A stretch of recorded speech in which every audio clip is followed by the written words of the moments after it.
Well, that's a good start. I didn't have to say anything and everybody goes quiet. Good morning, everybody. Welcome to this first event of the HALEP COP26 and also the first event of the Waterline Summit.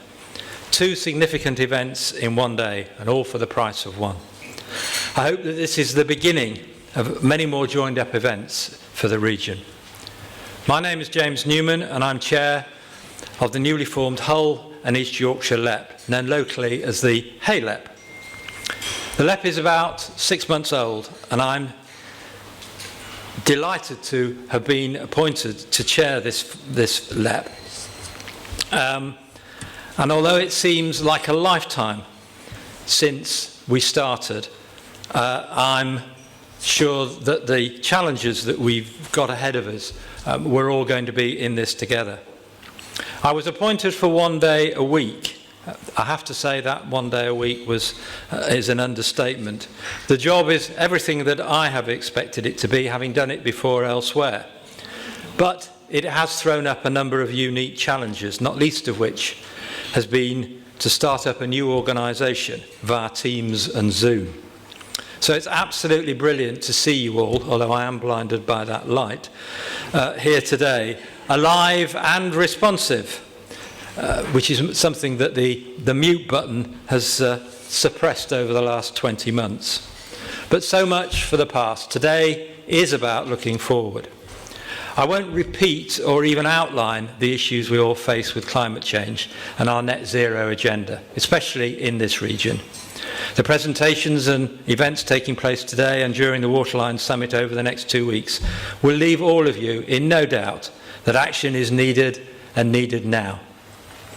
I hope that you will stay during the day for as long as you can and be inspired to do something either in your business, in your home or during your leisure time to make this planet and this region a better place now and one that we can hope to see a long future.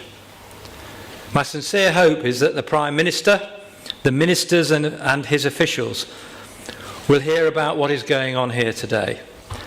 And if they are serious about climate change and bringing bits of the complex jigsaw together, they will want to come and talk to us here in the Humber and about investing in net zero activity in the Humber. So as we're working to a tight timetable with the event being streamed across the globe, I would like to introduce you to Bill Walker, the Chair of Marketing Humber. Bill's going to open the Waterline Summit, the first event of the day, and one of many during the next 2 weeks. I hope I'll be able to see many of you during the day. The Hay events themselves start at 11 o'clock, and I hope to be able to talk to as many of you as possible. Thank you very much. Bill, wherever you are.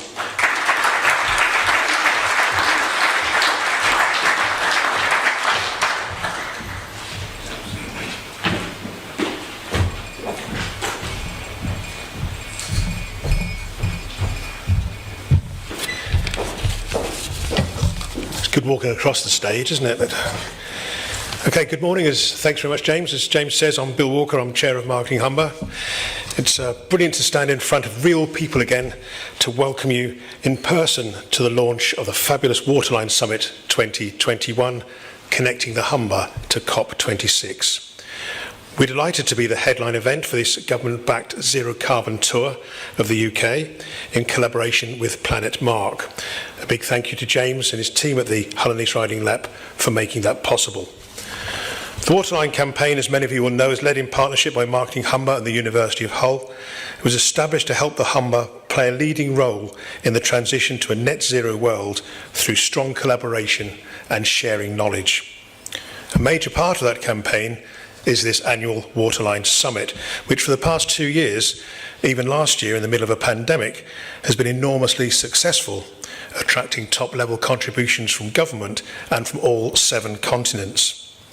This year's summit, of course, has special significance because of the imminent gathering of world leaders in Glasgow, and we intend it will also accelerate still further our compelling cluster of global business partners, national organisations and locally engaged institutions. Today, and indeed the full week of the summit, would of course not be possible without our superb sponsors.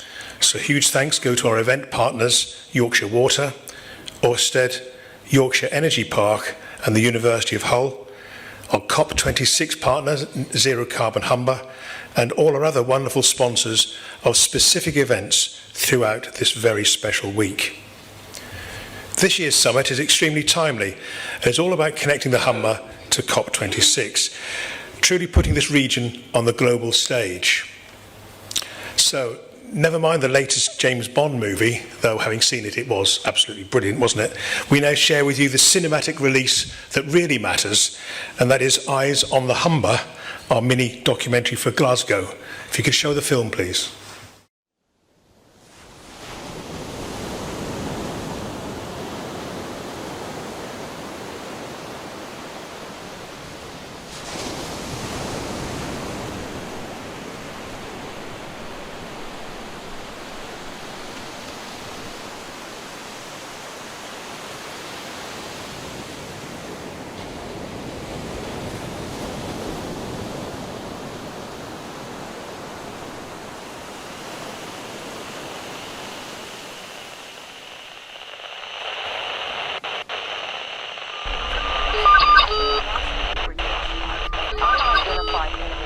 Stretch between Beverley and Driffield. In recent days, here a number of river levels have broken records.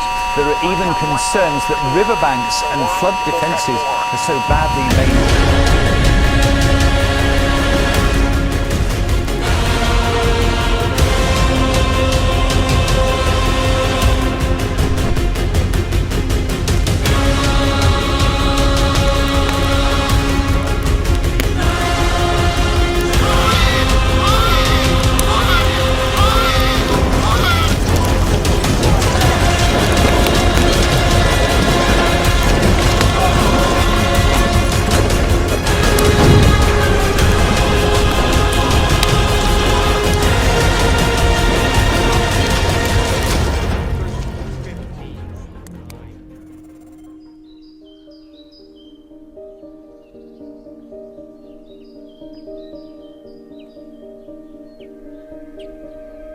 A message to my great-grandparents. Thank you. You moved mountains for us. You changed the way you lived for us. You hoped, dreamed, and most importantly, you acted on it. Our region, our planet, wouldn't be here without you and what you did. You rallied together. You lifted each other's spirits. You conquered the biggest crisis the planet has ever seen. You did it.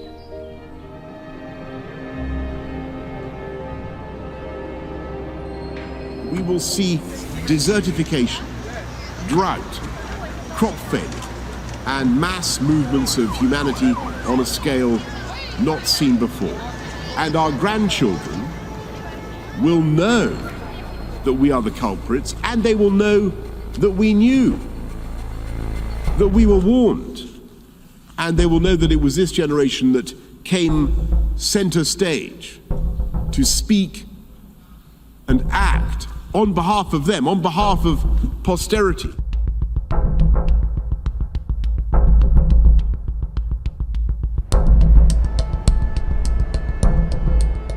One of the most interesting things about the Humber is that on the one hand, we've got some of the most innovative new green technology businesses, experiments, projects being launched, and they're being launched in the UK's biggest concentration today of business of industry that emits carbon dioxide.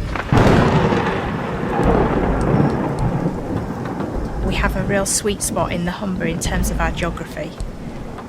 Humber is in a bowl, and if you can imagine all the rain that falls on the world and falls on the Humber, that water needs to get out of the bowl. And to do that, we're reliant on pumps. But in the future, we need low carbon, natural solutions. If we don't react, if society doesn't take the difficult decisions, it's a bit like, to use the old cliche of boiling the frog. We won't know the moment it's become intolerable, but eventually society will become intolerable. At some point in the future, it will become very difficult for people to live the sorts of lives that they currently live and that they want their children to live and their grandchildren to live.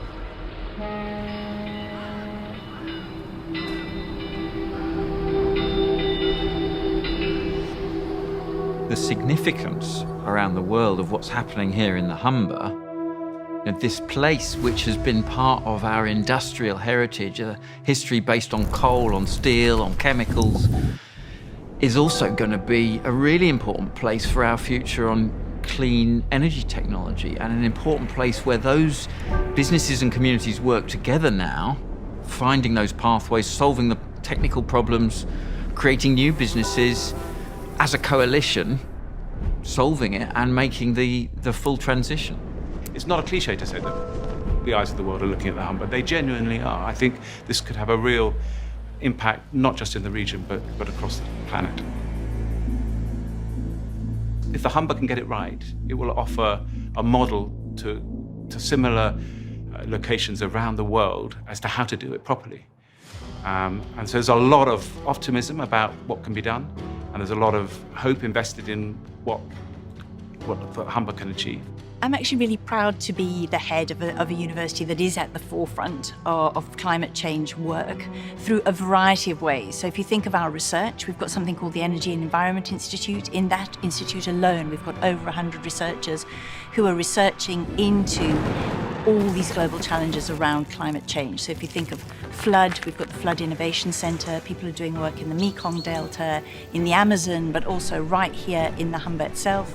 People are doing work on the impact of climate change, on species, on people. So a lot of research and innovation happening there, trying to find the solutions to climate change once we fully understand it, as well as educating that pipeline of talent for the next generation of people who are, of course, going to work in that low-carbon economy. And we have the Aura Innovation Centre, which supports businesses, and in particular SMEs, to work into the low-carbon economy and how they bring that into their own businesses. And in a sense, we're operating like a living lab here in the Humber, because if you can tackle carbon emissions here in the Humber, you can pretty much tackle them anywhere. The Humber is the gateway for us to this fantastic resource of offshore wind in the North Sea. And what you've got is the need, you've got the established skills, you've got communities here, and you've got a position, you've got the physical geography, which is just right for getting started with a new industry. And that's what we've been doing. We've been breaking records here. We've been part of this supportive UK market, which has been the largest market for offshore wind, where offshore wind has grown the fastest. And a big part of that has been the Humber. It's been those areas of seabed just off the coast here, and it's about this estuary as a strong base. And if we look forward, it's also the platform for the next phase of growth. We've still got lots of promising seabed areas off the coast here. Climate change and the decarbonisation agenda is about, to me, it's about two things. It's about places and it's about people. So anything that you are developing, you need to be thinking with that in mind, the green agenda, and thinking about that road to net zero and how we get there. And from an environmental point of view and a business point of view, we want to be doing the right thing and future-proofing whatever we're building. But also, if you're going to attract investment into the region, it needs to be future-proofed from a climate change point of view as well. I think the beauty of the Humber and what we do really well is we collaborate. And I think that is what's going to be important. Not one business, not one person can achieve what we need to achieve in isolation. We need to be thinking and working together to make this happen. You will not attract the investment without looking at climate change, because funders, investors want to invest and will only invest in projects that have got the green agenda nailed. They can see that roadmap to net zero. One of the most exciting things about what we're trying to do in the Humber is that we're going to be developing some of the really first-of-a-kind technologies. So we're going to be building the world's first large-scale hydrogen production facility in the Humber. That will be a transformative moment, I think, in the history, not just of the Humber, but of the way in which energy systems are developed around the world. It's an extraordinary project, unparalleled really, anywhere in the world, and will have a huge impact, not just on the UK's climate change performance, but also it will create jobs, it will create opportunities for people who live across the Humber region. We're the second biggest landowner in the Yorkshire region. We believe it's incumbent on us as an anchor institution in the region to take a lead on these issues. We're working in the Humber as one of the 5 resilient cities across the globe to look at natural solutions. So whether that's green roofs, wet woodlands, permeable paving, rainwater harvesting, these are all small measures that build up to have a huge, thriving success in terms of managing surface water flood risk. We are the Silicon Valley of low carbon and renewable energy, and that's because we form that industrial cluster with universities at the heart of it, leading the research, the education, the innovation, working in partnerships with big businesses, linked to government and public sector organisations, and also all the wonderful SMEs that we have in this region. So it really is that hub, that hotbed of innovation that makes us, in my view, that Silicon Valley. I think the important thing to understand is this is necessary to achieve zero carbon, but it's not sufficient in its own. I mean, we're not going to be able to do everything. This isn't going to achieve every aspect of our net zero transition. Other things need to happen as well. I mean, there needs to be a profound change in the way society thinks about the consumption of energy across the board. And we all have a part to play in it. Companies like Equinor, consumers, families, individuals, government, everyone needs to think about the way in which they are behaving when it comes to climate change. We can do our bit, but we aren't going to be the silver bullet that solves all the problem. There are other things that are going to be needed too. Climate change is a generational challenge. It's probably the biggest thing that we will face in our lifetimes, and probably the biggest thing that we've faced for several generations. If we want to beat it, it requires everyone working together. It's a global challenge. It requires governments to work together across the globe to set reasonable, sensible, but achievable targets, and most importantly, to make sure that we deliver on those targets. It requires companies to work together across the world and also domestically so that they share their knowledge, that we don't fight, that we don't compete and try and fight and move others out the market, but we work together to harness the incredible opportunities that are coming and harness the learning that we can get at very high speed. If we can do that, as Britain has done before, we can continue to be a world leader. And Hull and the Humber is showing the country how that can be done, and we can be the place that the world wants to come and learn from. I think 100 years from now, the great-grandchildren or the great-great-grandchildren will probably review this period of history and they'll ask 2 questions. 1, why were you so late? And number 2, when the moment came, did you double down? I don't know what to say to them about the first one. I think all I can say is that on the second one, we moved fast, we moved with full vigour, we were brave, we were bold, we bet big, and it paid off. As a country, as you know, the world, we've been slow to act, and I think we've woken up in the Humber. I'm confident that we can do it because everyone is pulling together. Everyone wants to do it. We see the opportunities, we see the eye on the Humber now. People are looking at what we're doing and how we're going to be trailblazing this. In 100 years' time, people living in the Humber will look back at this period and say, thank heavens to that generation, to the generation of my great-great-grandparents. They took the difficult decisions then, and they are difficult decisions in some respects, but they were prepared to take those difficult decisions and make a decisive change. And as a result, I'm able to live a happy, prosperous, sustainable life 100 years later.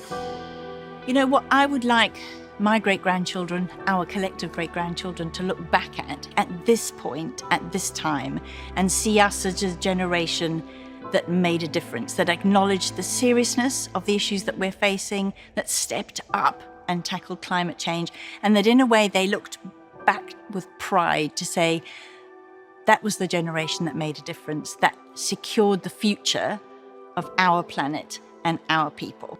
I hope they will look back at this phase and see that we were successful in tackling man-made emissions and their effect on climate change. And I hope also they will be looking back that we also managed to start tackling the problems of broader sustainability, of biodiversity, and that the way in which we tackle climate change is also done so that we can preserve this precious planet, this biodiversity, which we all depend on. So I'm doing this for my children.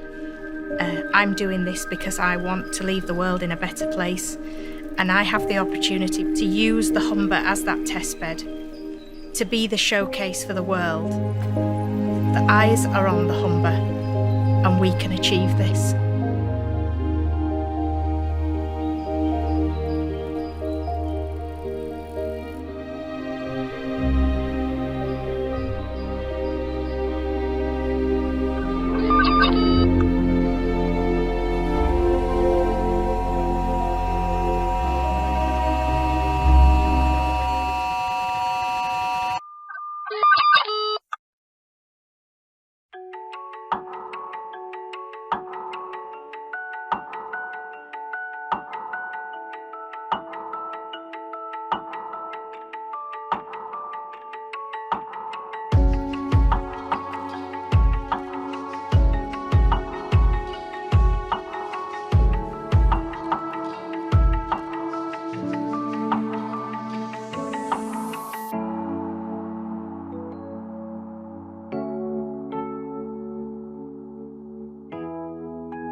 To keep the Bond reference going, this really is No Time to Die.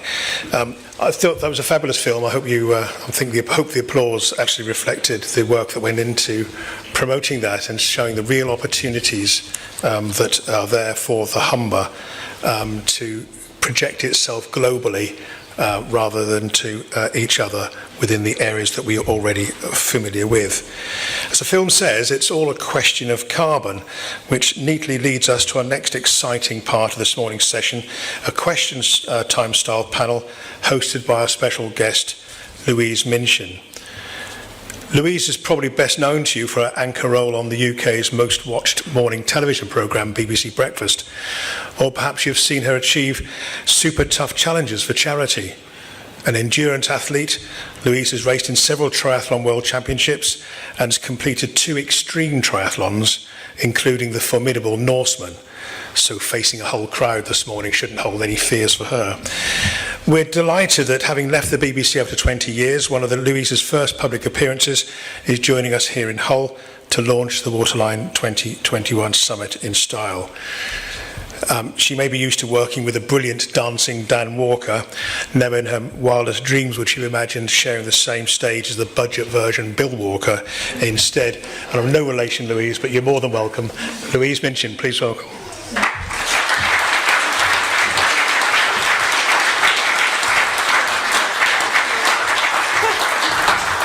Oh, that made me chuckle. Thank you very much indeed for that lovely introduction. Lovely to see you all. And yeah, I had a lie-in this morning, so it's great to actually be able to, have a little bit of a lie-in. Really wonderful. Can we have the lights up a bit, actually, because I can't see properly, and I'd love to see people. Would we like to have that? It's lovely to be here. I'm really honoured to be hosting the opening session of this event.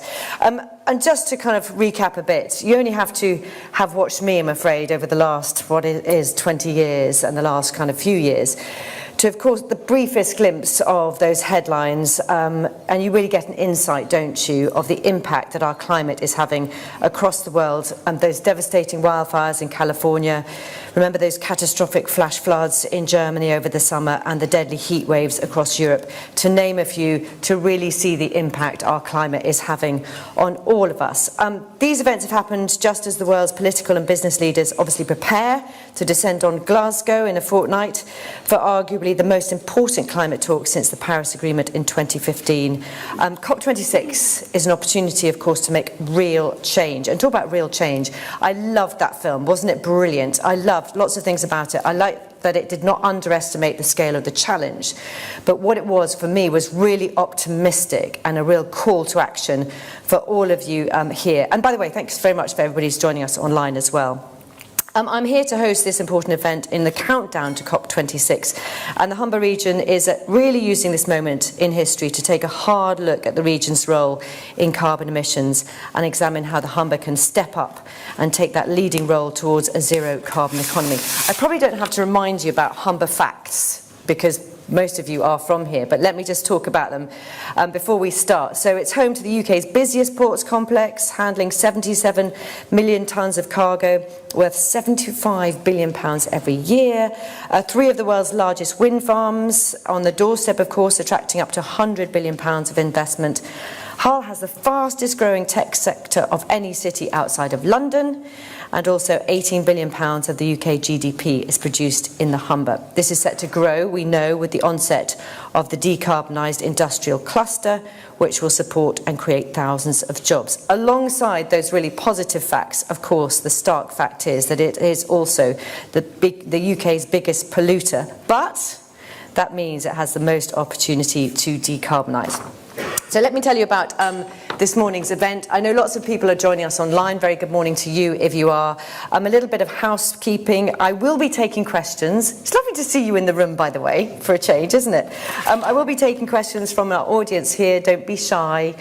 Please do ask questions. Also online as well. If you send your questions in online, somebody here will give them to me as well. For those joining online, please connect and converse via the chat box. Okay, I'm sure you can find it there. You're probably looking for it desperately now. Please type your questions into the Q&A function box and we'll get them to me, and then we'll bring as many questions from both audience into the panel discussion as possible. And I do have a wonderful panel. I'm going to introduce them now, and they're going to walk on. We've practiced this, sort of, haven't we? They're going to walk on and join me here.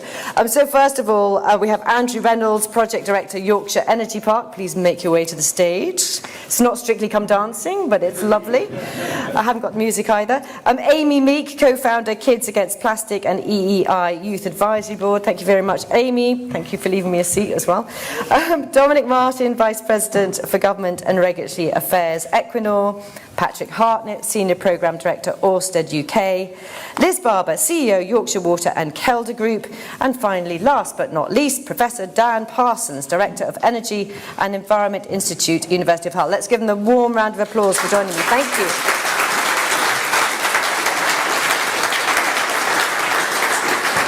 Thank you very much indeed. Before we start, everybody's got lots. I've got lots of questions for you all, but I just kind of want to do an opening question. Dan, you're going to start. Before we start anything, you have actually played football with the Dan Walker, haven't you? Let's get this clear, everybody. My former co-presenter, tell me. Yeah, indeed. I was I was at Sheffield University at the same time as him, so spent 3 years chasing him around the football pitch. Was he any good? He was really good, and my abiding memory of him was scoring a goal with his backside. that somehow doesn't surprise me, having seen his dancing. Anyway, that's the fun bit over. There'll be more later. But I just wanted to, before we really get into the nitty-gritty, kind of go around the room here and ask, and I'll start with you, Dan, because this is such an important thing to get right, isn't it, for the future, for all of the generations ahead of us and our grandchildren, the point it made in the film. What for you is the most pressing issue? For me, the most pressing issue in delivering on our commitments, our global commitments around a transition to a net zero future is skills. The capability to do it. Most of the technologies are in place. There's some hard to reach areas, but most of the technologies are there. But we need the people to deliver it. And at the moment, there's a massive, we're underestimating the gap in the talent that we need to deliver this. And I think that's where the biggest challenge lies, actually. Okay, we'll come more to that later. Liz, for you? Most pressing for us at Yorkshire Water is we are in climate change. It's not coming, we're definitely here, we're definitely in it. As an example, in the 5 years from 2015 to 2020, we had several storms, a drought, all of which cost us and our insurers £100 million. That's 10% of 1 year's turnover. So we're in it. And we have to adapt. We have to meet our net zero targets, but we've got to adapt at the same time. We'll talk about all of that when I come to your questions. Patrick? Well, from my perspective, I think we've got all the technology we need. So we've got all the different ways in which we can produce renewable energy. The main thing is that we have to put them into practice, put them out there, get them delivered, get them built as fast as we possibly can. We have right now, the thing about time is that we have more time now than we ever will have in order to make a difference. So we've got to start now. And some of the biggest challenges around that are around policy, making sure that we've got the right policy in order to support the growth agenda. We've got the tech, we need the policy in order to make it happen. Dominic. So for me, the most important number out there is the number 12.4 million, which is the number of tonnes of CO2 that the Humber produces every year at the moment. And if we want to reach the goal that Zero Carbon Humber has of achieving the Humber as the world's first net zero industrial cluster by 2040, we have to do something about that 12.4 million tonnes of CO2. I think we can do it, and I'm really pleased that you saw that film as optimistic, because I saw it as optimistic too. But it's about optimism, but also recognising the scale of the challenge. Amy. I think for me, one of the main things that's really lacking around climate change is effective communication, because especially coming from a background of campaigning against plastic pollution, which is an issue that is, really related to climate change, but also really wide scale, that most people feel that they can take action against. Climate change is often viewed as this more abstract thing, which means that action is often put off. And I think for me, that's something that is so important to address, because it's all well and good having industry change, but if it's not reaching the people and it's not something we're bringing everyone along with, then we're not going to solve this in time. And we'll also talk about our individual roles with you a little bit later. And finally, Andrew. Morning, everybody. I think collaboration, we've heard today on the film about the need for people to work together to get this place to be a better place. I think it's at community level, it's the education level, and obviously with all the zero carbon Humber operatives and operations that are represented here today. Okay, we heard recording is in progress, we know that. Good morning everybody who's watching online who got that message. Okay, so I've got lots of questions, and please do feel free later when I open it up to the floor and online to ask questions. So Andrew, you're project director of the Yorkshire Energy Park, and I lots of things to ask you, but just for people who don't know, what are you up to? It's a 200-acre site to the east of Hull, which sits in East Riding, but our partners are Hull City Council, and we're focused on creating an energy and technology park which will build on everything we've heard today. So we're working very closely with our neighbours at PX and ABP, and effectively there is about 1,000 acres of land out there which will really kind of be a focal point for all these zero carbon energy businesses. And it's got planning permission? We have planning permission, yes. I wasn't going to do a sales pitch, but we are aiming to start on site in the middle of next year. The first building will be an energy centre to be built by our energy partners, Vital Energy, who are somewhere in the audience if you want to talk to them later. But also a key part of the project has been the close liaison with East Riding and the communities, because we have a commitment through our planning obligations to provide approximately 100 acres of green natural habitat. So it's energy, but it's also green. And it's that combination really of keeping the community with us in all respects, as well as being able to train the future community for our kids and our kids' kids. It's an ambitious plan, isn't it? I think it is, but I think the time is right. We've been talking earlier today before we came on stage. The energy need is there, the need to make clean energy, and the need to get rid of the dirty reputation of the Humber. So timing is everything. Yeah, and how will your plans and future partnerships help to utilise, and also we talked a little bit about skills already, we mentioned that, add to the skills in the local area?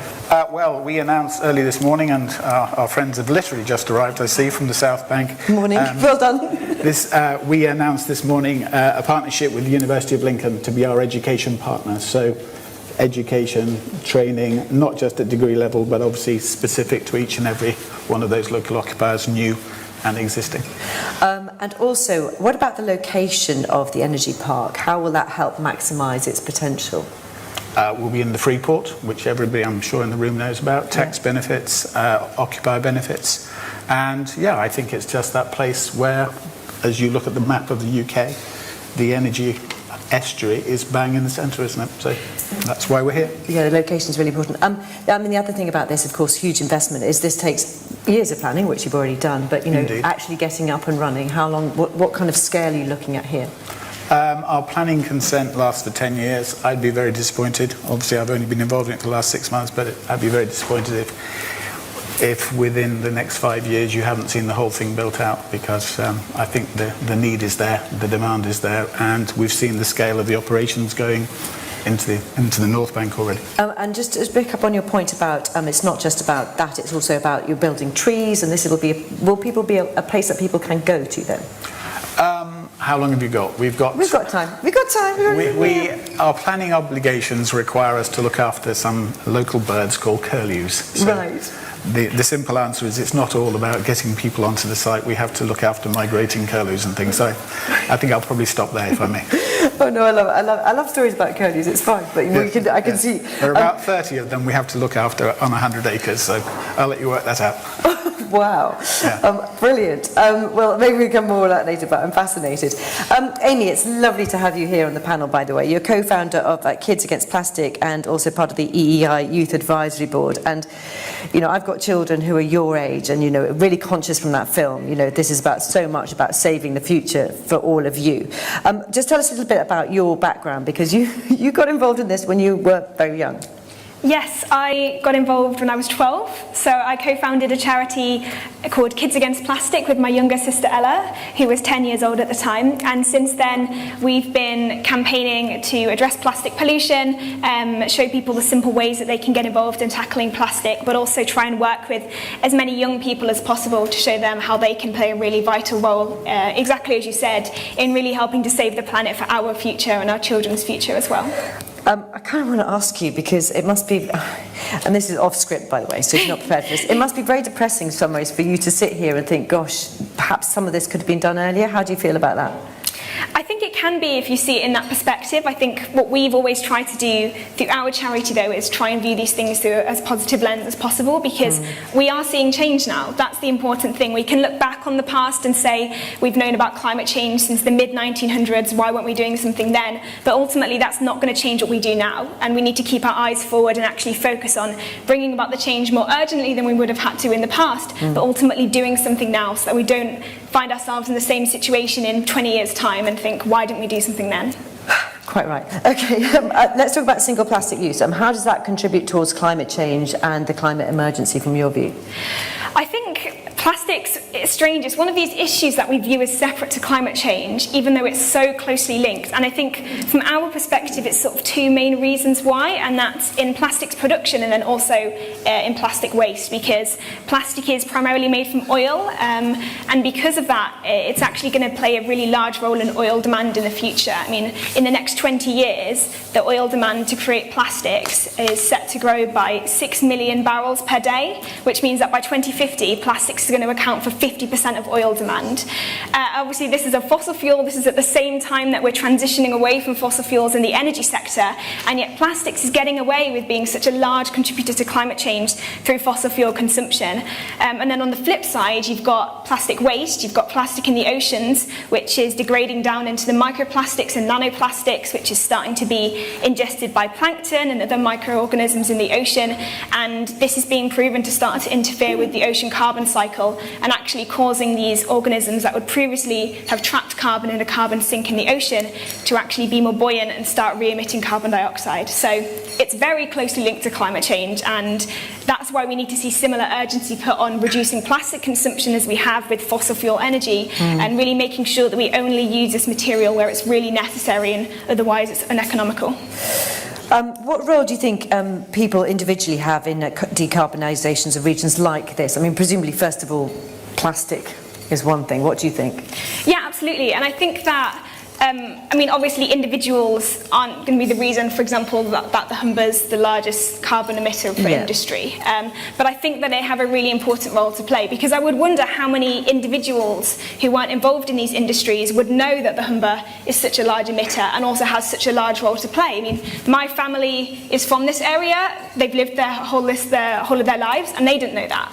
And ultimately, individuals are going to play such an important role in this transition, and we can't push them with us. We've got to bring everyone along, and actually individual changes, for example, buying renewable electricity instead of fossil fuels, or supporting sustainable businesses, actually plays such an important role in continuing the pressure, continuing the change urgently, because it shows that there's a demand. And so individual actions like that are so important in actually this decarbonisation journey. Because sometimes you can feel intimidated by it, can't you, as an individual? Yeah. Also, the need to become carbon net zeros, we've already heard it mentioned this morning. What does that mean to you? What are the implications? Also, solutions for us as individuals, businesses, global leaders. It's a big question.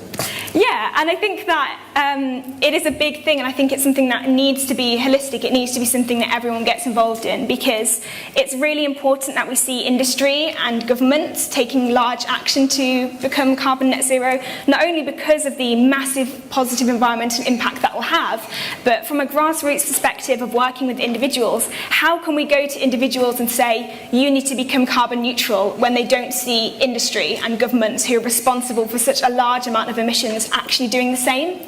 So because of that, we need to be seeing, people leading the way, people showing that, we can take action now, so that we as grassroots individuals can come along and say, look, this is what we can do. And we as a family are trying to become carbon neutral by the end of this year. We really believe in practicing what you preach, and then not expecting everyone else to do exactly the same, but then show just one simple thing that someone could do to get started from our experience as well. And I think that's why it needs to be something that everyone gets involved in, because then it creates these action loops of business and industry and individuals encouraging change within each sector. What's the one single thing? The one single thing? Yeah. That somebody could do that's easy? I think it depends on an individual, but I mean, it could be switching energy supplier, or it could be cutting plastic usage. That has a big impact on the climate. We're not going to say one thing fits everyone, but I think it's just finding something small like cycling to work or switching supplier. All brilliant ideas. Thank you very much. Thank you. Dominic Martin, Vice President for Government and Regulatory Affairs at Equinor. First question, Equinor, so Norwegian company, largest company in Norway, formerly a traditional upstream oil and gas company, but making its own energy transition. We now talk about ourselves as a broad energy company, and we have big plans for growth in the renewables space. We're building the world's biggest offshore wind farm with our partners SSE just off the east coast of England at Dogger Bank. and in what we call low carbon solutions, so carbon capture and storage and hydrogen production. And there we see very much the Humber as the focus of our future growth area. And you were very much part of that film and part of the sort of optimistic view in the film as well. Yes, because I've seen the technology and it works. There is real possibility for taking these traditional energy-intensive industries and turning them into productive, low-carbon parts of our future economy. What will zero-carbon Humber be able to offer the region, do you think, in terms of jobs for the future? Because that's really important as well, isn't it? Well, I'm sure, I hope I'm not going to be corrected on this, but my figure is 360,000 jobs in the Humber currently working in energy-intensive industries. And so all those jobs, we need to think about how we're going to protect those jobs and how we're going to build the new jobs of the future. And certainly 360,000 jobs supported by those industries. The Zero Carbon Humber pledge is to protect 55,000 of those jobs and create 49,000 jobs more in the companies that are involved in the partnership, through the development of some of the really innovative technologies that the companies are working on. And of course, it's not just the people that have the jobs that have an impact, because they have a whole, there's their families, there's the infrastructure they live in. So this is massive, isn't it? Massive impact. Yes, I mean, it's not just the direct jobs in the companies themselves, but all the jobs in the support industries and in the service industries that surround these employers. Let's talk about how investment from companies like Equinor, other companies as well, impact on the economic opportunities for local business as well. So let's think about some of the technologies that will be developed in the Humber of the future. So starting with the offshore, we're going to be building the world's first large-scale offshore carbon capture and storage project, which is a big offshore reservoir where carbon dioxide will be stored forever, safely under the sea, miles away from the shore. That's first of a kind. That's new technology. Then onshore, you'll have hydrogen production. Again, first of a kind, industrial-scale hydrogen production, replacing energy and carbon-intensive fuels, and allowing industries to switch away from using traditional fossil fuels and to use hydrogen instead. Then you have power generation. In the power systems of the future, we'll be increasingly using renewables from companies like Equinor and Ørsted, but we'll also need to have flexible backup power for when the sun doesn't shine and the wind doesn't blow. And there are some really exciting projects in the Humber to build power generation facilities which will be able to do exactly that, using carbon capture and storage. So you take the carbon out of the power station as the power is being generated, and then you store the carbon capture, or you use hydrogen as the fuel source for the power generation. And then you'll be able to have a completely low carbon power system when you add it to the renewable power generation. How will Zero Carbon Humber projects help the region in terms of putting Humber on the global stage? And you nodded to that in the film, didn't you? And what's the benefit of that?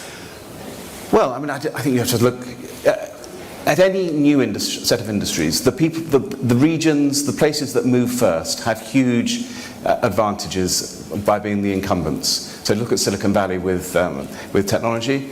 I can see that Humber could be the Silicon Valley of low-carbon technologies. Why not?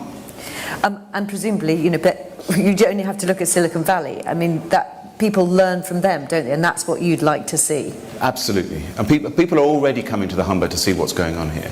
I mean, it's really creating a buzz internationally, I can tell you that. Andrew, I can see you nodding along. Are you feeling that buzz already?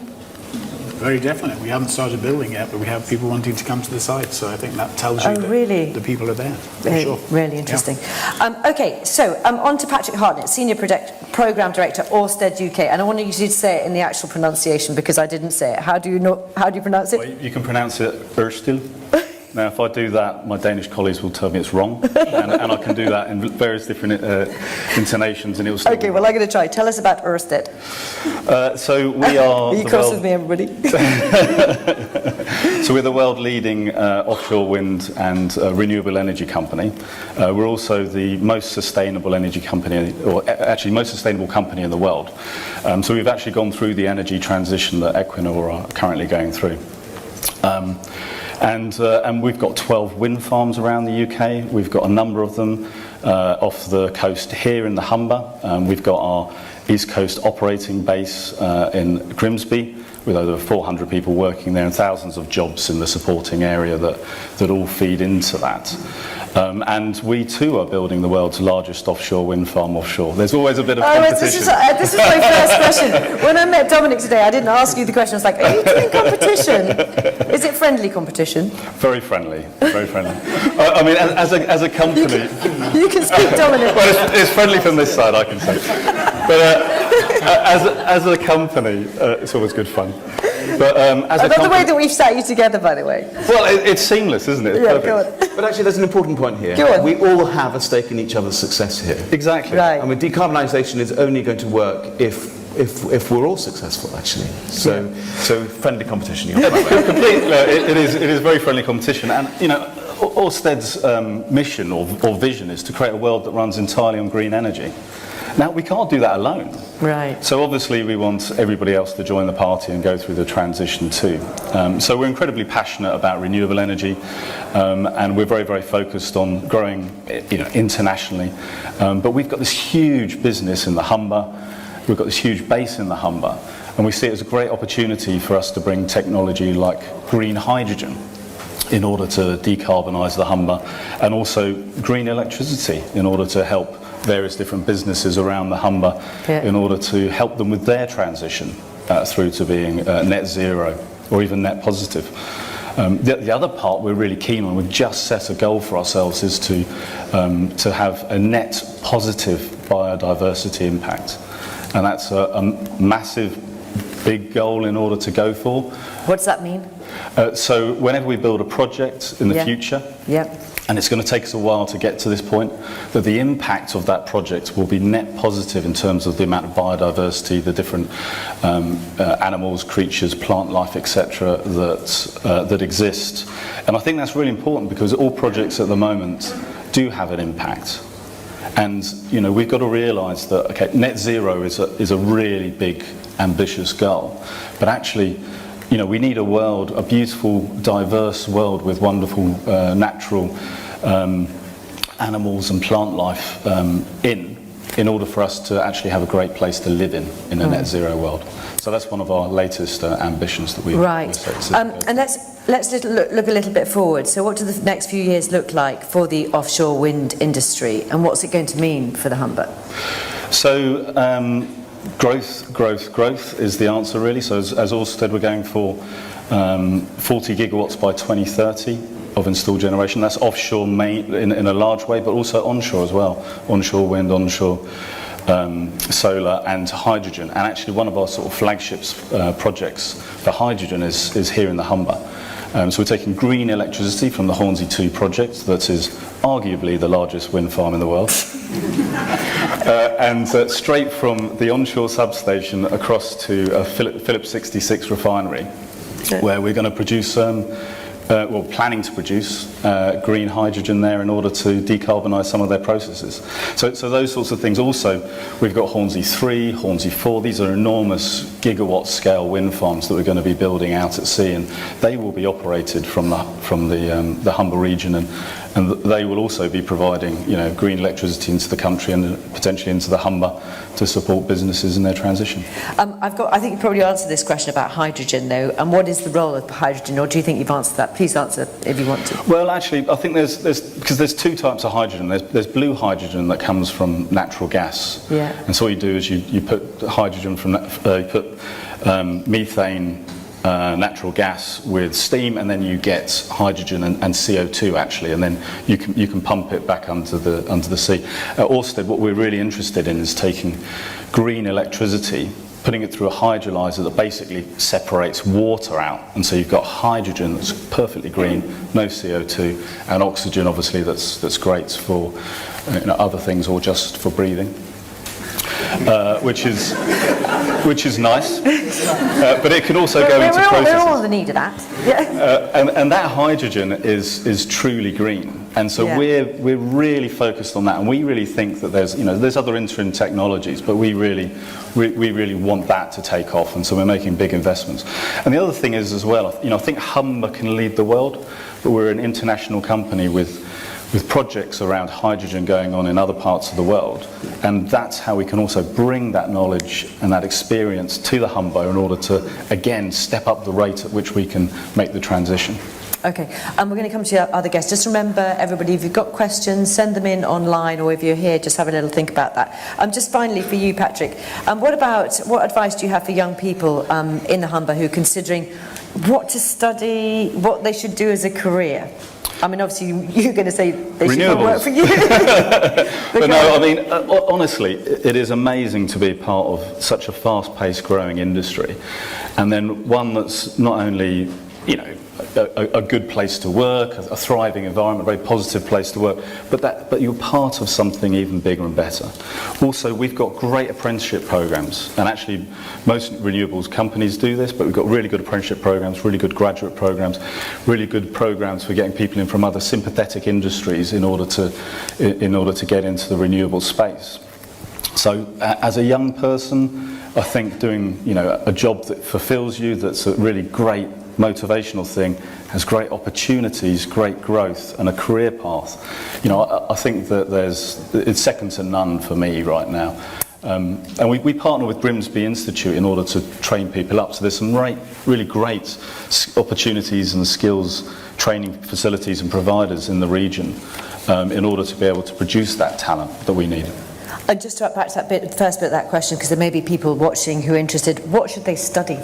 So I think pretty much anything. So engineering's obviously important. There's the obvious ones: engineering, mathematics, physics, those sorts of things. But actually, any renewable business has every single skill set. Whether you're into communications, human relations, legal, any of those sorts of things. So studying anything, but STEM subjects are always good. Yeah. They're a great basis for any I can see education. Dan nodding at the end. We'll come to you in a minute. Let's talk to Liz. Liz Barber, who's CEO of Yorkshire Water and Kelda Group. You just sort of at the top there talked a little bit about the impact of climate change for Yorkshire Water, but just give us an idea, because how often do you see it impact, and what are the major concerns for you? Well, we're seeing big weather events on average every year to 2 years, be that drought, now freeze, fully enough, despite climate change. And not only longer storms, but more intense rainfall. So naturally, that you would imagine that has an impact on water supply and a prolonged drought. Clearly, freeze-thaw conditions affect the condition of the water pipes and can cause leakage. Obvious floods our assets, can flood our wastewater treatment works on the rivers. But perhaps the one that has only just started to happen is that if we have a very intense rainfall, it can mobilise soil into the river system. And in the last storms back in 2019, we actually couldn't abstract water to treat because there was so much soil and clay in the river. So it's having all sorts of different impacts now.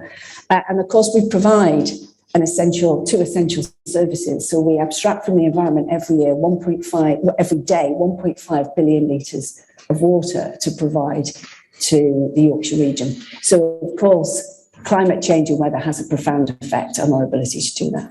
Have you seen over the last few years things sort of accelerating from your point of view? Yes, and more extreme.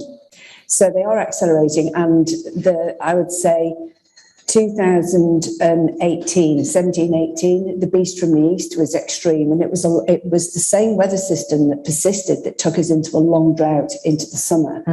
So they are more frequent and they are more extreme. Okay. Yorkshire Water has got its own commitment to be net zero by 2030. So what are the biggest barriers to achieving that?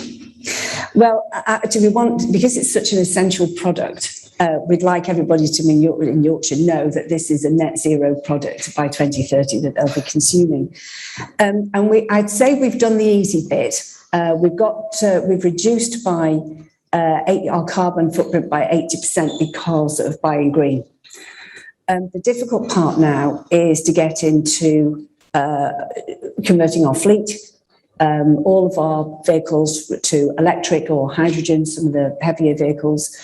We need to make sure we're being extremely efficient in our operations to keep energy use down. And of course, Vanda, our chairman, said in the video, one of Yorkshire's largest landowners, which means two things really. We can use our land for solar. We can use our land for natural carbon capture. So we've committed to plant 1 million trees over the next 5 years, and we've got to about 300,000 at the moment.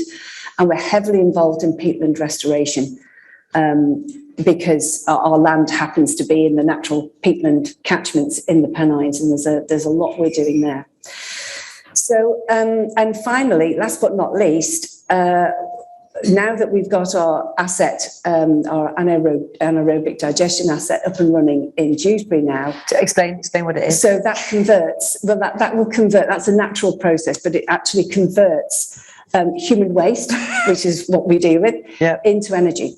Right. So all of Yorkshire's human waste will now be used for generating electricity, which we use on our sites.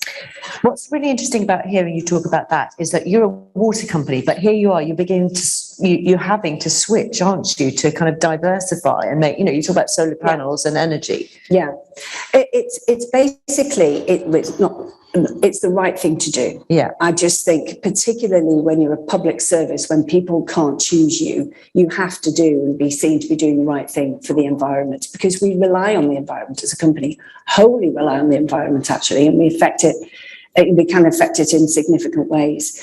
So the driver is really just do the right thing. And actually it will make us more efficient. So that's the beauty around net zero. If you go about it in the right way, it can actually make your business operations more efficient and more cost effective, in our case for our customers. Yeah. What can the government do to enable water companies like yours and the private sector generally actually to move faster to address the climate crisis, do you think? Yeah, there's a couple of things. And there's a stall outside, my colleagues here will be manning up, winding up that stall later on. I encourage you to go and have a look. One of the key things we're doing here in Humber, which is a really exciting project called Living with Water, which is a partnership between a whole city council, the East Riding of Yorkshire, the Environment Agency and ourselves, which is all about combining our assets to make Hull the most resilient it can be against flooding. And if any one of us did that, we couldn't afford it and we couldn't let those assets work together. So one thing I think the government could do, and particularly our regulators, is look not at the sort of the boundaries of our assets and fund one activity for one organisation. We need to look at how they interact, about how they affect each other, and therefore being able to fund or support or the regulation of private money, regulated type asset money such as ours, and public money to get the right outcome, to really show that every pound spent is the very, very best value by combining resources and collaborating. Can I take it from government level back down to what Amy, we were talking about earlier, sort of individual level? What about individual water uses? How important is it we consider that? So when we've done our carbon calculations, or when we look to see what we need to do as a company to get to net zero, that's okay. We believe we can get to there by 2030. When we actually see how the energy and carbon that households use to heat that water, it actually dwarfs our emission. So use less water.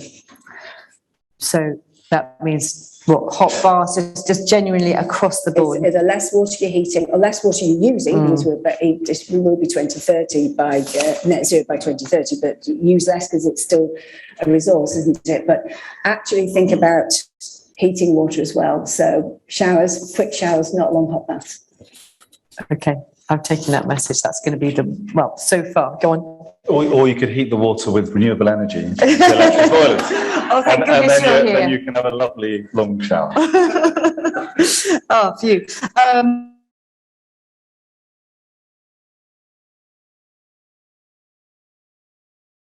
You've been nodding your head during so much of this. Director of Energy Environment Institute at the University of Hull. Just talk about the Institute first of all. What does it do? How important is it? Yeah, so we were established 4 years ago at the university, and the role of the Institute is to pull all the talent across different parts of the university that traditionally sits in discipline areas all together to address big global challenges. It's fantastic to have Amy here today as well. We have a big youth advisory board and connecting all of that kind of expertise together to address the challenges for exactly the sorts of reasons Amy was talking about. And presumably you're doing a lot of research as well. Yeah, so research, but collaboratively as well. So our Aura Innovation Centre, for example, that's led by the University of Hull, has University of Sheffield, Durham, Newcastle all involved. So connecting together all the expertise that we need to address the problems that we're all facing. And of course, the Humbers, as you've heard, is the perfect place to bring all of that together, both in terms of the research, innovation, and the skills base we need. You were nodding, and this is, when particularly Liz was talking there, should we all be looking, it's about industry, isn't it? It's about us as well. Should we all be looking at our own carbon footprints? To a degree, yes. We all have a role to play, but the biggest role we can all play is lobbying government for the systemic changes that are needed. I'm sure everybody in the audience here has at some point logged on and tried to work out their own carbon footprint, and you start taking a few things out and you start going, oh, that's going to hurt. And then you start taking a bit more out, you think, oh, the shower's not very long anymore. And that's great because it engages people with the issues and shows the scale of the challenge. But the biggest problem is the systemic changes that we need to address as a global community. And that's why COP26 is so important, because that's where the big policy levers that we can pull as global societies can have an effect, such as carbon accounting, such as the new economic models that we need to drive the change, the subsidies, instead of going to oil and gas, going to renewable energy. And they're the sorts of big changes that we need to see. And that's why COP26 is so important. I was going to ask you all that question in a minute anyway, what you're hoping to get out of COP26 or what you'd like to see happen. Dan, to you, why do we need more research and innovation? And, there are solutions, but you think there are more out there, do you? There's all sorts of research and innovation that's needed. There's research needed into people's behaviour around this, for example. So it's not just the technology that we need, research and innovation in. It's all about the social dynamic, the economics, the law and policy. All of that is research and innovation too. And that's why when the question came about, well, what should I study? Everything, because this is ingrained into everything. So you've got geography, economics, whatever. It doesn't matter. Yeah, exactly right. We need all of it. And indeed, at COP26. And we have a great big performance with the National Youth Theatre in partnership with the University of Hull, all in the arts and humanities. So everything's got a role to play here. Yeah. Now the big kind of challenge in terms of the research and innovation piece is there are some areas, some sectors that are going to be incredibly hard to decarbonise. And in those areas, we absolutely still can innovate and we can still develop new solutions and new technologies. But there's all sorts of existing technologies that exist now, and it's about the deployment of those. That's where the innovation is needed. How do we put heat pumps into all the social housing in Hull? How do we change the way in which we heat our homes? That the technology's there, the deployment of it still needs the research and innovation piece. Do you want to pick up on that? Were you going to pick up on that, Patrick? Well, I was going to pick up on also the deployment, but also, one of the points about the big movers, 73% of CO2 is from energy production. It is the big one to hit, and actually we just need to get on with and hit it. And in terms of deployment, absolutely. We should have electricity heating in homes and all these other energy saving solutions, because that's how we can produce truly green energy. Boilers aren't the future. Dan, do you get enough investment from big companies, do you think, to help you with this research? We've had lots. Our big kind of centre for doctoral training, for example, that's training up to 85 PhD researchers in offshore wind and the environment. We've had loads of support, loads of investment from companies in the region. Siemens Gamesa, Ørsted, the offshore renewable energy catapult, all investing in that. and been partners with us in there. And so yeah, we've had a lot of support, but we need more. But we need more from government as well. And it's not just about the private money that can come in to support this. The systemic change needs proper investment from government in regions like the Humber to make it happen. And when we talk about things like levelling up, that's exactly where I think that this investment should and could come to. Do you want to pick up on that point, Dominic? No, I agree with that. I mean, just look at the facts of the matter. If you take all the big industrial clusters in the UK, I think Humber accounts for over 35% of the emissions of all those clusters put together. So if the government wants to hit its net zero targets, it has to start in the Humber. There's no getting away from that fact, I think. And finally to you, Dan, and then I'm going to talk to you all, if I could, about COP26. What can regions like the Humber do to address climate change and reduce carbon emissions? Is there something specific, do you think? Well, if you think kind of broadly, and people will be able to work out my age, when I was born... I know how old Dan Walker is, so... that's true. Parts per million CO2 was 332. It's going to hit 420 next year. And you know, we've got the lowest... Each year that the Earth breathes a little bit, it goes up and down as it continues to increase. And we hit the highest low just now, actually. And we'll go over 420. The last time we were at that sort of concentration of CO2 was 2.5 million years ago. We know that from ice core records and seabed cores and things we can work out from proxy evidence, there or thereabouts the CO2 in the past. And so the challenge is massive. But we've known from the global pandemic that we shut down a quarter of the world for a quarter of the year, and we managed 7% of reduction. We need to take that 7% reduction in CO2 emissions every year now on to meet the targets we're committed to. So the Humber's got a massive role, absolutely massive role in this, as just articulated, second owner to the Ruhr Valley in Europe in terms of industrial emissions of carbon. So all of the exciting things like zero carbon Humber and all of the additional kind of investments that we're seeing in the move to, you know, the biggest offshore wind farms in the world and the big reductions in the cost of those are all part of the mix that makes the Humber unique. And when I get really excited when people start talking about green hydrogen, not so excited about blue hydrogen, I'll be honest, but green hydrogen I get excited by, because that's a solution that really is, you know, net zero when we're talking about these sorts of things. Don't get me wrong, I think there's a role for all sorts of technologies like sequestration and storing carbon and all of those sorts of things. It's part of a broader mix, but I get really excited by those sorts of things, and they're happening here in the Humber, and that's why it's very exciting. I've never heard anybody say that before.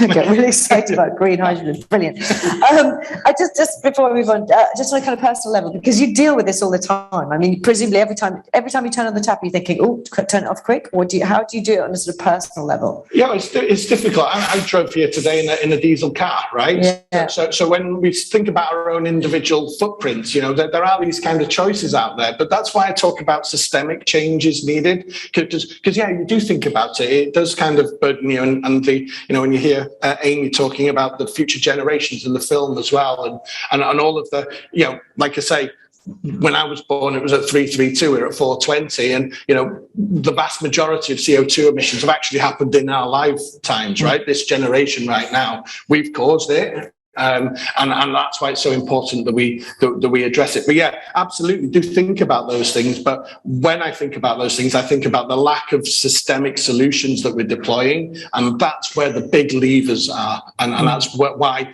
events like this need to be broadcast out there so that government and Alex Sharma and folks like that are listening so that those changes are made. Because when you get to COP26 and you hear that there's senators in West Virginia that have invested kind of I guess political piece around retaining coal as an energy source, and you hear about, you know, big states like Russia and Saudi Arabia and the invested petrochemical industry within those big countries, that there's vested interest in all of those. That's why the science of climate change has been denied for 20 odd years, right? It's impossible to deny it now, right? Because it's literally Technicolor in front of you, and you've got the UN saying that we've got a code red for humanity. You can't ignore that anymore. What's happening is there's a whole range of vested interests that's delaying actions on climate change, and that's where we need to absolutely be laser focused on real change. Just a point on blue hydrogen. I think the key thing to understand is that blue hydrogen and green hydrogen are not in competition with each other. Right. They're complementary technologies, and we're going to need a lot of both. And we need to build both technologies up as quickly as possible. The advantage of blue hydrogen in the initial phase is that it can be built at scale and provide scale to the system, so that when the green hydrogen comes on in big quantities, there's infrastructure there that it can use. So they're not in competition. They're both needed, and we need a lot of both. Thanks for picking that up. Amy, I saw you nodding a lot during Dan. Do you want to say anything? Or you? Well, I just completely agree with exactly what Dan was saying, and I think you've got this vested interest thing. It's particularly interesting as a young person who's coming from this with no vested interest, apart from the concept of wanting a livable future.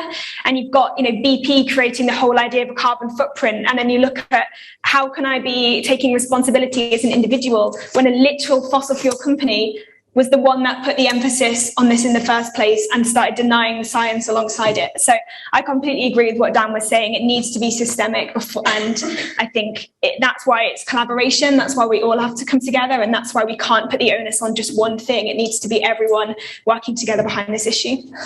Should we look just quickly, while we can, ahead to COP26? And Andrew, what would you like? People have already mentioned what they'd like to see, but what would you like to see come out of it? I think I hark back to Dan's observation. I think we've got to all do it much better. Stop talking about it, actually implement it. Yeah. Change, proper change. Amy, I know you're going there on the Fringe event, aren't you?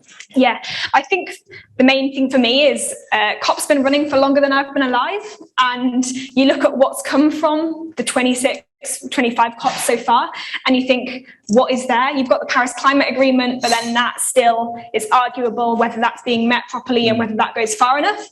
So I think the first thing is ambitious targets, and secondly, we need a clear roadmap that's accessible to everyone that shows the plan here, because this is seen as a crucial COP. We need to see what has been decided there so that we can all play a part in putting the emphasis on that, holding accountability and making that happen. Dominic? So I agree with all that. I would add, it's really important that this COP has a plan for helping the poorer countries in the world cope with climate change. These are countries that often aren't responsible historically for large amounts of emissions, but they're going to face some of the biggest challenges in dealing with climate change. And I think it's a real responsibility on the richer countries in the world to help the poorer countries in the world. And hopefully COP will find a package for them. I'm going to come to questions in a minute. If you do ask questions, do say who you'd particularly like to answer, but anybody is welcome to answer. Patrick? So at COP, to be honest, it would be great to have the Glasgow Agreement rather than the Paris Agreement. A new setting of ambition for carbon reduction across the world, and also some real tangible. Our CEO is actually at the event, which is really great. Only one of three CEOs that have been invited in order to talk about the transition that we've gone through. Yeah. So I'd like to see some enlightenment, some understanding of how it can be done, and then to come out of COP26 some concrete policy changes and decisions across the world that can actually support it. As I said in the beginning, we've got the tech. We just need the support from policy in order to make it happen. And also things like financing as well, climate finance. We need those sorts of things to come out in order to get access to the money in order to be able to make the transition. And it needs to come fast. Liz? I'd really like to see the government really focus on the delivery. We have got the technology, it's the delivery and the impact. This region has suffered from the reduction in steel, mining, chemicals. It's a real worry for me around the whole skills transfer. This needs to be a big transition here in the Humber region and in the Yorkshire region, and it needs to be a just transition to make sure that our economy and our skills are kept up to date. Or my worry is that it will have a detrimental impact. So I'd like to see a real focus on delivery and protection of regions such as ours when it comes to economic impact. Yeah, Patrick stole my line. I was going to say the Glasgow Agreement too. No, yeah, it's absolutely Unless right. we can agree. Yeah, it's absolutely Or you can right. agree. I think a whole set of legally binding carbon credit agreements. Well, I don't think we'll get there, if I'm brutally honest, but that's what I'd like to see, and it'd be called the Glasgow Agreement. We need to halve our CO2 emissions this decade. We're nowhere close to that. CO2 emissions still going up. When I describe it to the general public, it's like having a bathtub that's like 90% full, and we're still turning the taps up. You know, we need to quickly turn the taps off and then start pulling the plug out. Otherwise, we're going to have a load of water on our kitchen floor. And that's where we're at. And so I would like to see a whole raft of agreements at that level from COP. Okay, thank you very much indeed. Thank you very much indeed, panel. So I'm going to open, should we give them a round of applause? Thank you so much for your time this morning. So I'm going to open it up to the floor. Let's hope you want to have questions to the floor, and also I think, is it Chris? Are you here, Chris? I can't see you. Right, and have we got questions online? We have. Should we go to the floor? Would anybody on the floor like to ask first? Any questions? Put your hand up. We've got a microphone. Are you going to be all shy now? Can't believe it. I'll ask Chris, if you give us a question first, and then you come. Somebody here wants to answer something. Go for it. It says, how does the panel feel that society can best be influenced to change behaviour to address the climate crisis? How do you engage normal people and influence behaviour change, and what role does industry have in this challenge? You're right. Who wants to go first? Go, Dan. I think there's a real divide here that we need to. It was mentioned a moment ago around climate injustice. How do we? If you live on, if you live in an owner-occupied house, and you have access to capital, decarbonising your lifestyle and life is actually, most of it's actually pretty straightforward. You just got to make some sensible choices and work that. If you live in social housing and have no access to capital, it's nigh on impossible to decarbonise your life. So the biggest changes that we can see, I was at the Solace meeting last week, which was all local government executive. The biggest changes we can make in that sense is through local government supporting that part of society in their transition, but the resources aren't there. And the political levers are not there, and the support for local government in delivering it is not there. They've all declared climate emergencies, but there's no resource. They're caught in the middle. There's no resource to deliver it, and that's where the biggest change can be felt and received by the broader public. There's a big climate injustice piece in here, not just in the UK, but internationally as well, around the climate financing piece. Liz, it's interesting, just to pick up on the point from the question, here you are, a water company telling people not to use water. So what's your role as a company to help, to change things? Is I think to the point of the question, but do you want it again, or you're okay?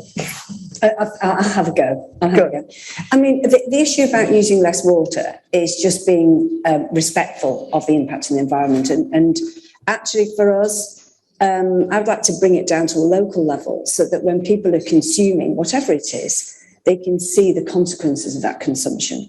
So it'd be great for our customers to say, where does their water come from? And when you flush the loo, where does that go to and what happens to it? Because so many people just don't really associate the impact of what they do, of their consumption on the environment and those around them. So I think sort of bring them in, show them, find other ways of pointing out that if you use this amount of water too much in these dry conditions, this is what will happen to the local environment, to the river environment. So, I heard a really fascinating Radio 4 programme, which was all about a sewage plant that were offering tours, and apparently it was absolutely sold out. But I mean, that's a very good way of just showing people what happens, isn't it? It is. It's so many. It's human nature, isn't it? You consume something, you don't think about where that packaging has come from and where it's going to go, what will happen to it now. Yeah. And people won't necessarily think about, when they're heating their water. It's just bringing awareness to people. But also, I really agree with the just transition. It's no good to tell people to change their ways if they've got absolutely no way of doing that. So social housing, access to public charging points, where people live, having that funding to allow people to respond. Because if we just throw this at them and say, you need to do better, and don't give them the wherewithal to do it, then people will disenfranchise. Yeah. Patrick, you can go. I think that's absolutely true. I think also there's one of the great things all of us can do, regardless of our background, is you can vote for different things. You can lobby. You can join groups. You can. There's a group there's the Wombles in my area that go out and collect rubbish and things like that. So there are things that we can have quite a big impact in our own way. We are all voting individuals, capable individuals that can make a difference in our own right. So I think everybody can do that. I was a massive fan of the Wombles. Probably half the panel not old enough to remember them, but I remember the Wombles. I'll come back to you in a minute. Amy, I'll go to Amy first, Dominic, then I'll come to you. Go for it, Amy. Yeah, I think I completely agree with what's been said already. I think ultimately individual changes have to come alongside industry changes. So I think one of the main things industry can do is lead the way in this and actually show the solutions out there so that the onus isn't just put on individuals.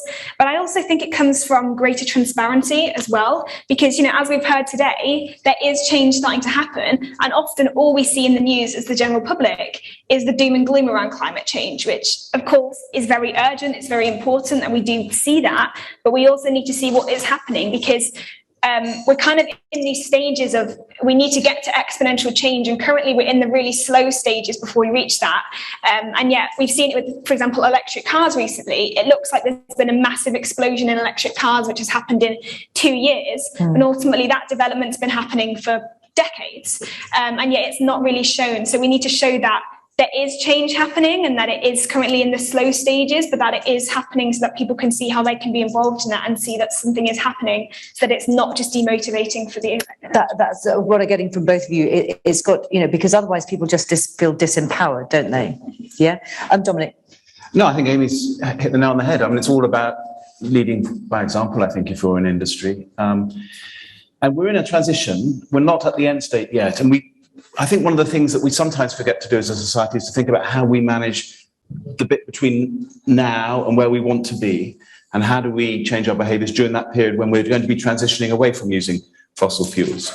So if you're using gas or oil or even coal still to a certain extent in some countries, think about how you can do that consumption with the least emissions associated with that consumption, producing those fossil fuels with the least emissions associated with those production. And that's something that Equinor takes incredibly seriously. So looking at that transition period actually is really important. Yes. Okay. Anything from you, Andrew? You all right? I would give, rather than the personal perspective, I'd give the real estate industry perspective, where we've got a huge amount of catching up to do. Everybody knows the stats about concrete and building materials and things. But I think what's happened is that individual planning authorities have become much more targeted on producing sustainable buildings. So that's led to the imposition of the whole ESG agenda into real estate investing. And there are now funds which will only invest in those ESG funds. So I think it's levers, and the levers need to be stronger. Yeah, and again, it's back to that sort of transition, isn't it? Yeah. Okay, good. Any questions from inside this room here? There you go. I think we've got a microphone. I'll take this one first, then I'll come to you.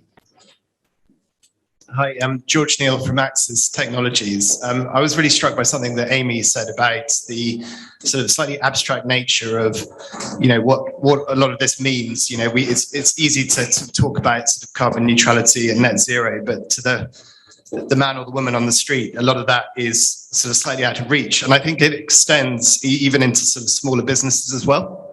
We've heard from a number of sort of subject matter experts today and some very big dynamic companies, but your average company who is also being forced to go on this ESG or sustainability transition, we talk about scope 1, scope 2, scope 3 emissions, and all of these very technical carbon accountancy frameworks. This is really complex stuff. And I'd just really be interested to understand your reflections on how we can upskill smaller companies who need to make this transition but don't necessarily have the skill sets, the knowledge, or maybe the ambition at this rate to kind of take that leap of faith and go on that journey.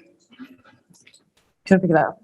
Yeah, absolutely. I think it's a very good question. And obviously I don't come from a business perspective, so I'm going to be seeing it from, I guess, like a different angle. But I think firstly, when it comes to, making businesses see an impact on it, I think that is why individual change is important, because ultimately, especially if it's a small business who is just trying to make profit, we need to see that people are looking for sustainability. It's something that they prioritize. So I think that's the first thing. And I think when it comes to seeing how to make this transition, I think especially for business, that's where we need to see government do better, because government is very good at setting targets. Well, not even great at that, to be honest, but government like to set targets and not often do a huge amount to help reach them. We see it a lot with plastics. There's a 2022 target for schools to reach to eliminate as many unnecessary single-use plastics. It's 2021 and the government have left it to schools to do that. And, we're seeing similar things with climate, and ultimately that's not good enough when we need to see, industry being led along this, and not just by big corporations, but by the smaller businesses, which are just as important. So ultimately, I think that's where government needs to do better, because, that's not, I'm going to be honest, that's not my area of expertise. I'm much more about how to engage individuals with this, and especially young people. But I do think that is where government needs to step up a lot more. Dan, you want to pick up? Yeah, SMEs are the heartbeat of the UK economy and play a massive role here in Humber. And that's exactly what our Innovation Centre at the University of Hull does. It works with SMEs around their own journey, but also how they can innovate to take part in this transition, because ultimately this region needs to move from essentially high value, high carbon jobs to high value, low carbon jobs. And we want to avoid going from essentially going to low carbon, low value jobs. We want the knowledge economy to be here. When we talk about Silicon Valley, what we're talking about is the know-how, the knowledge economy that sits around it. And SMEs will be vital in that. So their role is key here to us retaining the value of all the electrons that come ashore from the offshore wind farms. We want the value of that to be captured in the Humber, so that this region benefits from that transition in a just way. So an SME could come to you, could they? Absolutely, that's what the Aura Innovation. Do you want to have a conversation later? Yeah, yes. Absolutely. Okay. Any advice from the bigger end, the larger companies? Any advice that you would give, any of you? What I would say is, don't underestimate the importance of consumers in this conversation, because there's clearly a growing demand for low carbon products from consumers. And for a long time now, there have been a certain, perhaps more affluent type of consumer who've been prepared to pay more for a low carbon version of a product. But I think consumers are increasingly saying, actually, no, we insist on low carbon products. So we're all consumers. So one of the ways in getting changes from companies is to say to companies, you have no alternative but to supply low carbon products, because that's what we want. Hopefully that's answered some of your question. And we've got a question here in the middle. I'm sure. Sort of, it has been touched upon, but sort of thinking about the psychology of and sort of bigger industries setting example. It often feels like sort of small efforts like turning a tap off or turning a light off sort of it's quite futile, sort of on a personal scale, sort of makes no sort of bigger difference. How is there anything that we can do for bigger companies to sort of set that example, or an incentive or something? Because it just sort of often feels like singular, or like as a single individual or as a household, small things probably mathematically as well don't have a massive impact on the bigger picture. So sort of thinking about the psychology of sort of how sort of society views that as well. Is there anything that could sort of be discussed? I think you make a really good point. I really do. And that's something I'm often thinking about. Who wants to pick up the point? Anybody? Go down. Yeah, it comes down to this behaviour piece and this education piece we've been talking about before. I love the idea of visiting a sewage farm. I want to go. It's one near me. I want to go see it. And I remember as a child going to visit Wilburn Nuclear Power Station and being kind of blown away by how it all functioned and worked. And that education piece is vital, because that education piece then informs behaviour. And you're right, those little small things do all add up and do all collectively come together. But this, again, I don't want to deflect from the biggest single thing we can all do is vote and lobby government around this. Switching the light off is fantastic and a great thing to do, but ultimately to get the systemic change, we need to lobby. Dominic, did you? Well, I would just say we shouldn't be defeatist about this. I mean, I remember growing up in a world where there were smoking carriages and trains. I remember that world. People used to smoke in pubs. People Aeroplanes. used to have coal delivered to their houses in the street. Those are things that were part of everyday behaviour, and people would say there's no way we can change those forms of behaviour. They've gone now because we've all collectively recognised that those were damaging behaviours. And I'm sure we can do the same with some of these carbon-related challenges now. That's a very nice, optimistic point as well. I'm going to take one from, there's a couple here in the floor, I'll come back to you, but have we got another online question as well? Because I don't want people watching wherever they are at home in your office, that you're not left out. Go for it. To the panel, what's the role of education? Do most people understand the terms green hydrogen or net positive? Should it be part of the curriculum to understand the complexity of the natural world, and particularly the role and duty of humans to protect it? It's a really good question. Amy, do you want to go first? Yeah, absolutely, please, because that is something we believe in so much through our charity, because the younger that we educate people, especially about this, the younger they can take action. And climate change is so often, it's abysmal how it's presented in school. I did chemistry at school, and I remember having 2 lessons on climate change during my time at school. One of them was a documentary showing that there was evidence of man-made climate change. One was a documentary against man-made climate change. And this is 2 years ago. Like, the science is set now. Why are we still presenting this as an equal debate when over 90% of climate scientists agree that it is a man-made issue? So I think we need better education in school about this. We need to properly understand it, because by the time people get to my age, especially, you know how hard it is to change teenagers' attitudes. She's like, how old are you? Are you 18? I'm saying this I'm 18, and I'm saying this as a teenager. It's so much harder to change people's behaviours and their awareness of these issues from my age onwards, from teenagehood onwards. So the younger that we get people engaged in this, the better. And I think sometimes we always see climate change as something that you can be too young to understand. When I believe you can never be too young to learn about climate change. It's just how we tailor it. And we need to get better at tailoring this issue so that even the youngest people in society can get involved and take action. Just asking Patrick, do you go into schools and talk about what you're doing then? We do, and I think it's a really important part of the puzzle. Both going into schools, talking to schools about the energy transition, what it means, some of the language around it, to the points of the question. I think that's great.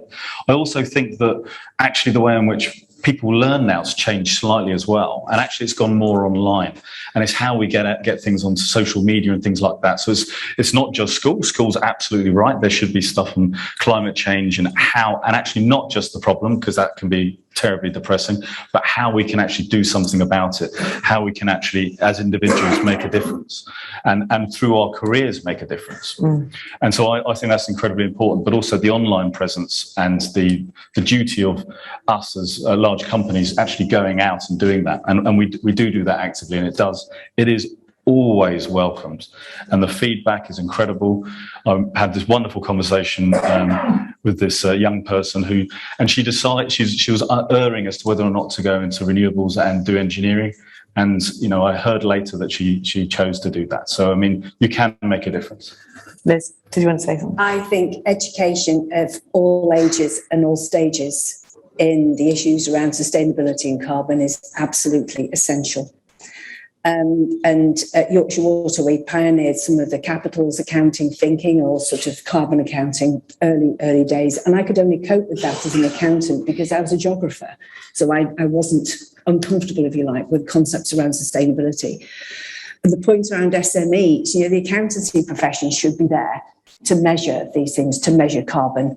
It's not that complex when you think about what the accountants normally do. So I really feel for people leaving university now, going into the workplace, who haven't had a decent grounding in sustainability, because they're just going to have to. So I think we need a lot more. I know the universities are doing an awful lot now, but it almost should be mandated to have some sustainability education throughout. Because I mean, presumably, what to your point earlier, Dominic, every consumer, you know, every time you pick up whatever it is, you're going to think, a lot of us are beginning to think, well, where does this come from? So it's important, isn't it, for a company to get that right. Dan, briefly, because obviously you're in this space. Yeah, it should be embedded in the curriculum, and indeed, yeah, that's what we're doing at the University of Hull. And indeed, we have a big role to play with the widening participation piece. So lots of the work we do in that widening participation piece, it also has a sustainability focus to it, and that's absolutely right. Any more points, or should we go on to our next question? All right. Next question. Somebody in the room. Anybody? There you go. We're going to the lady in the red first. Good morning. Thanks very much. My name's Madge Moore. I'm one of the board members for the new LEB. I've got a particular interest in agriculture and agri-food. Thank you for introducing yourself so beautifully as well. Which is thank you. Which is a huge industry in this area. I'm sure you all saw the news a couple of weeks ago. There was no CO2 for the food industry. I'm a botanist by training, so I understand about carbon sequestration and planting trees and peat bog restoration for carbon sequestration. But for the panel, I'm not quite sure which member of the panel can answer it, if there is answer. What other technologies are there available that will actually take CO2 out of the atmosphere at the moment and lock it up? Okay, who wants to go for it? Do that. So we actually have a really exciting project with Yorkshire Water and Sustainable Landscapes team, where what we're doing is actually optimising the landscape for a whole range of reasons. Now, we know we've got climate change baked into the system already. We're going to experience and are experiencing the impacts. One of those is flooding and increased flood hazard and risk. What we're doing with the Sustainable Landscapes team is increasing the organic content of the soil, and that's by running kind of cover crop. And rather than growing a winter wheat, you'd grow a cover crop on that land and plough that straight back into the soil. That over time builds up the organic content of the soil and acts like a sponge. So it soaks up water and more water as a result. That means that we have to pump less water out of places like Hull with the infrastructure we have here. It means you have to have less flood infrastructure because the landscape's absorbing more water as well. But it also increases the increases the carbon content of that soil, so it draws down carbon at the same time. So it's essentially win-win-win, apart from the farmer who now no longer has a winter wheat crop to sell or feed to livestock. So there's a big opportunity with the replacement of the Common Agricultural Policy here, whereby we incentivise the right outcomes. And that's back to the point about incentives, actually. Does that answer your question? Yes, sort of. Shall I pick up Go for it, yeah. So I think part of your question was about technologies to directly capture carbon dioxide from the air. And there are some very interesting, innovative companies looking at developing those sorts of technologies. And there's quite recently, in the last couple of weeks, there's an announcement about a big project in Iceland to do direct air capture of carbon dioxide. The challenge is not the technology. That it's proven that you can do it.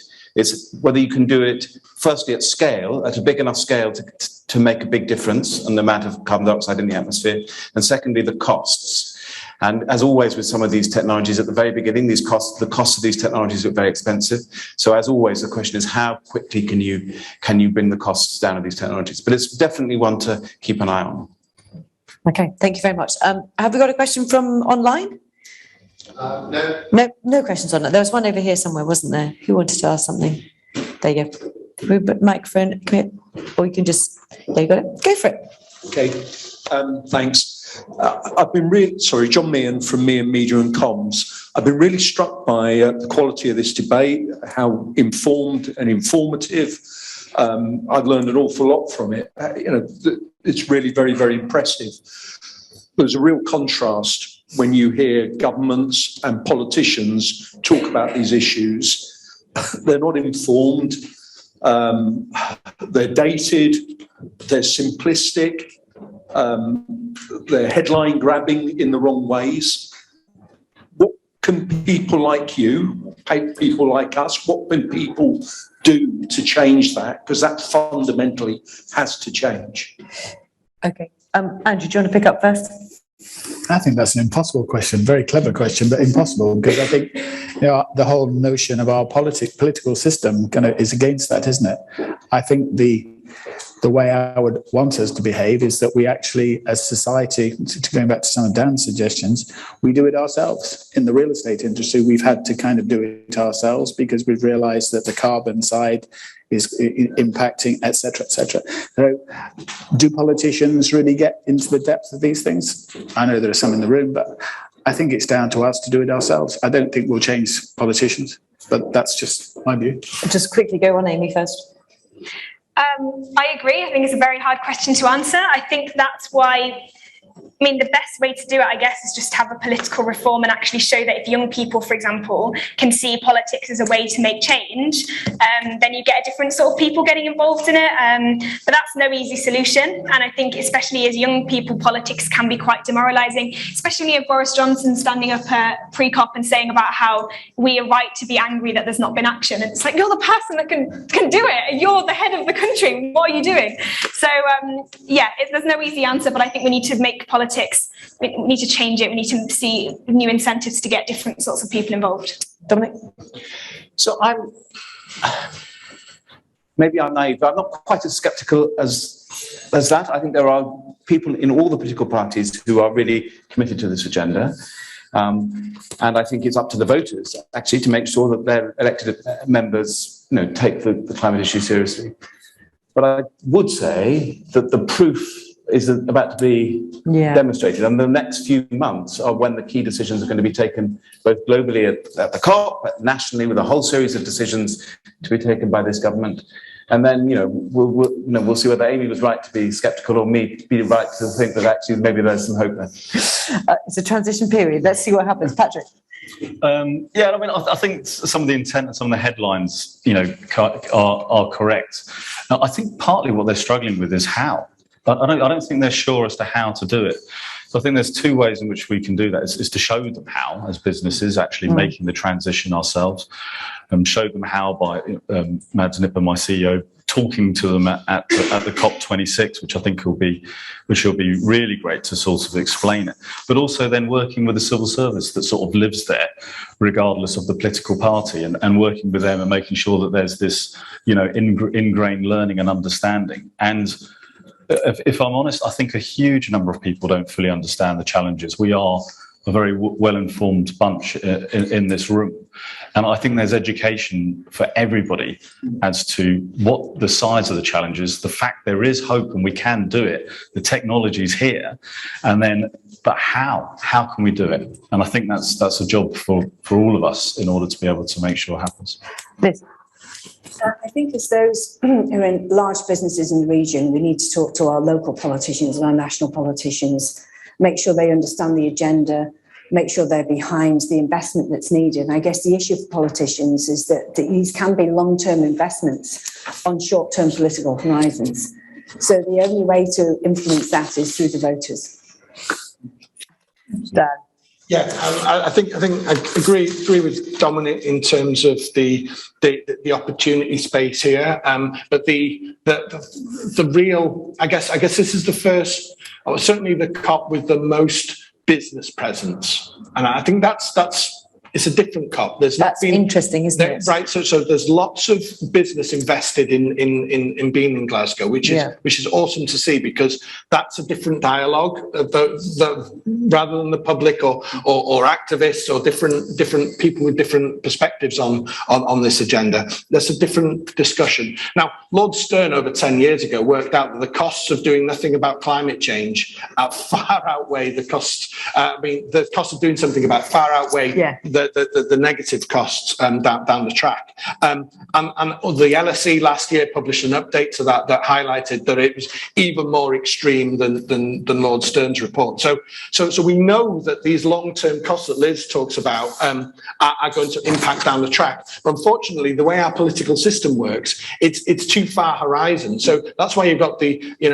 Rishi Sunak being worried about the commitments that are made in legislative in terms of the delivery, because he knows it's going to cost him votes. And that's where the crux of the matter comes down to. So we need to make sure that the votes are cost for the right reasons in the right way, and that comes from educating the public.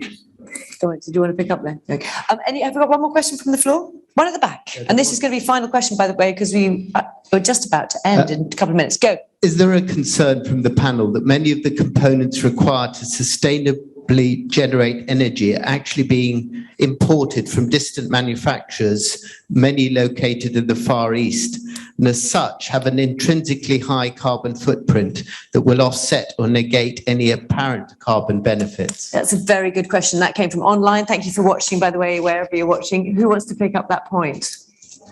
Come on, somebody must want to. I mean, Go on. I don't mind picking it up. It's a very tricky subject. I mean, we do actually calculate how quickly our wind farms pay back the carbon dioxide embedded within their construction, and it's a matter of a few years. So, regardless of, I mean, we would always love to choose as local as possible for those specific reasons, but the option's not always there because of the international nature of the way in which the system works.